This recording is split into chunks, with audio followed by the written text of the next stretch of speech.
Hello mga kapayro. Ang video natin ngayon ay gagawa tayo ng higad.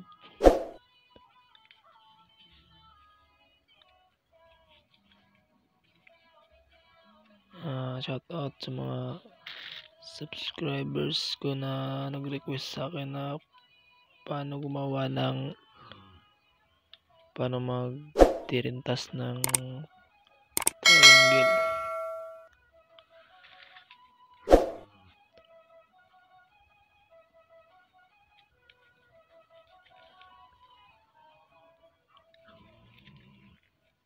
Basic lang ang paggawa ng higad.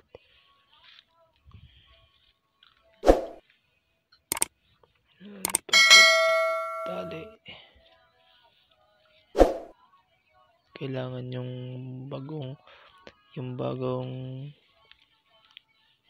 nilagay na triangle, yun yung dapat maiwan. Tsaka talian yung magkabilang dulo ng mitsa para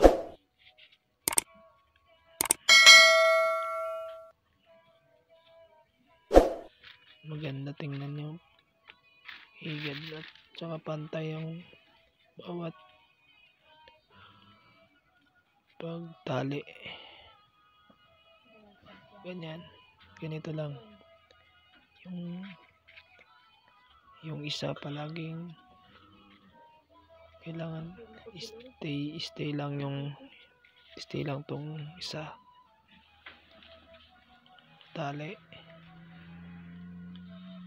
Ganun lang hanggang sa pahaba ng pahaba.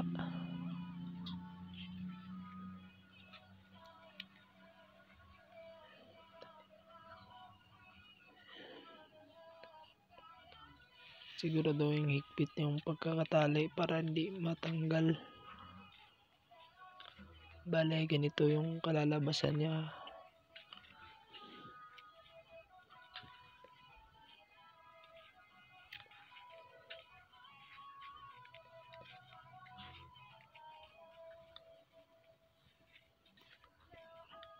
Ganyan lang po yung kalalabasan niya.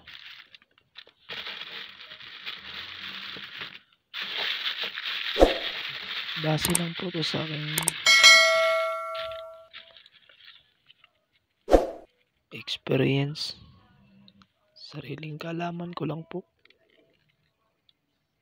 Ayan, ganyan. Lagay ka ng isa, tapos lagay ka naman ng isa sa kabila.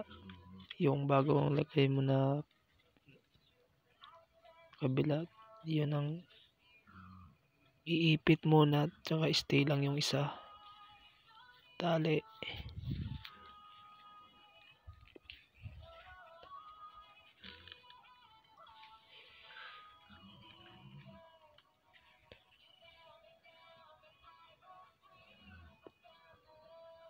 Kailangan stay lang yung isa.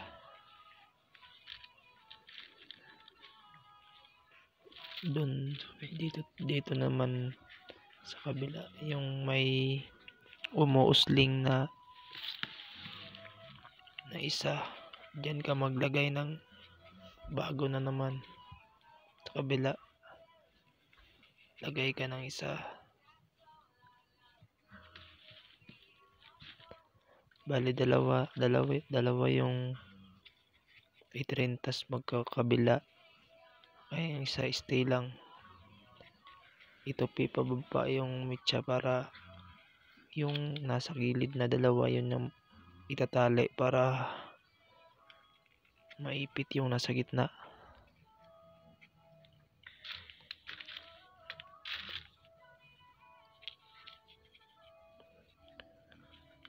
Isa.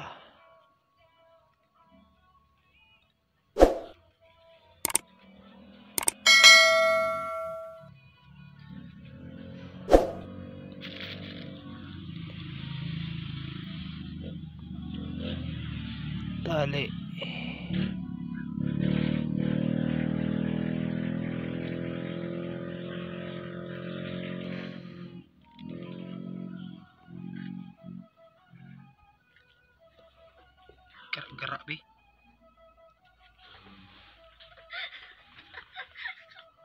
bunal ko ng spanner.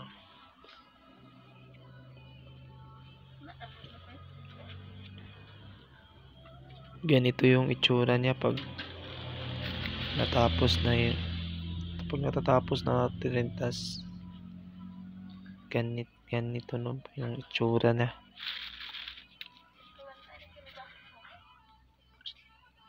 Simple lang po yung paggawa nito eh. Yung isa, kapag naglagay ka ng panghuli, yun yung iipit, tsaka yung nasa mga gilid yung dapat itali para maipit yun nasa gitna. Tsaka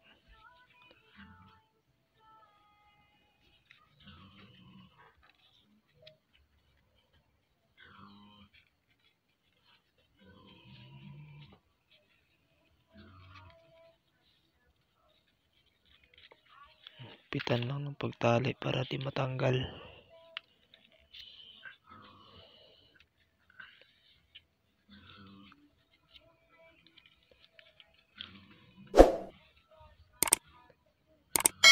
Sa mga di pa nakapag-subscribe sa akin, subscribe nyo na ako mga boss, mga idol, mga lodi, mga lods. Subscribe na channel ko mga lods.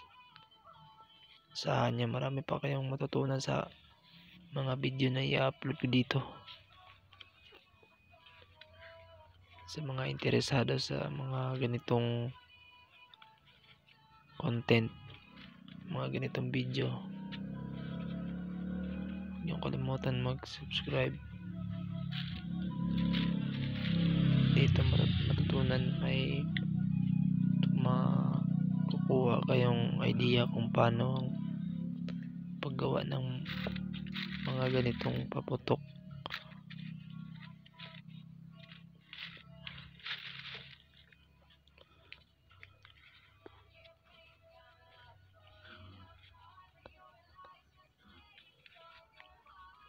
Subscribe nyo ako mga boss, mga kapayro.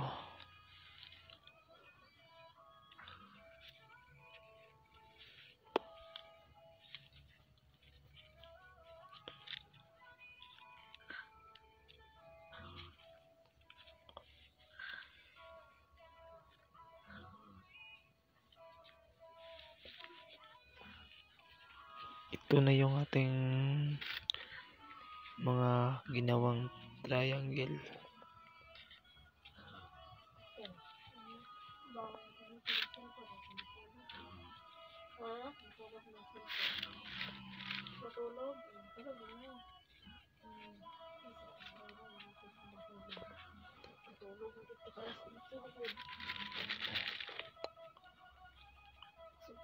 Yan, lagay ka ng isa, ipit, tsaka yung hulin mong yung huli yung ang iiwan, tapos yung nasa gilid yun ang itali para maipit yung nasa gitna.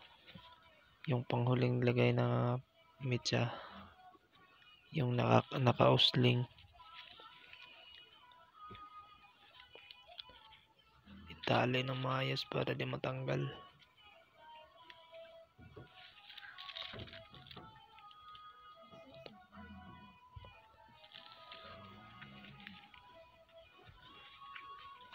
Kasi sa mga paputok na sa mga maker ng sawa, higad, dito na yung ating homemade sawa, higad. Yan, ganda ng itsura, parang ginawa ng maker. Ganda. Stay safe mga kapayro.